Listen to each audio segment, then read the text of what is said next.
அமைச்சருக்கு தேசிய கொடி தலைகீழாக ஏற்றியிருப்பது கூட தெரியவில்லை என அண்ணாமலை கிண்டல் செய்துள்ளார்.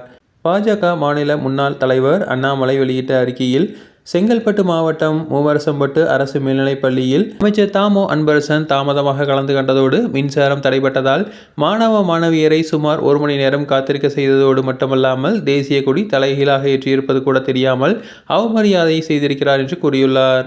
அமைச்சர் தாமோ அன்பரசனுக்கு தமிழ் மொழியில் பிழையின்றி எழுத தெரியாது என்பது ஏற்கனவே ஒரு பள்ளி நிகழ்ச்சியில் தெரிந்தது.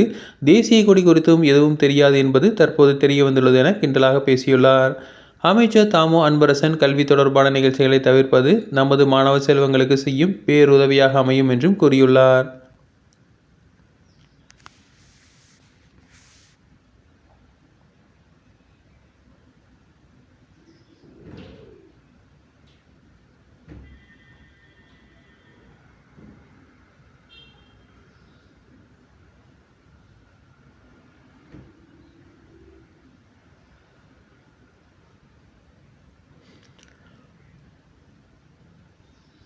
தொடர்ந்து இதுபோன்ற செய்திகளுக்கு எங்கள் சேனலை சப்ஸ்கிரைப் செய்யவும்.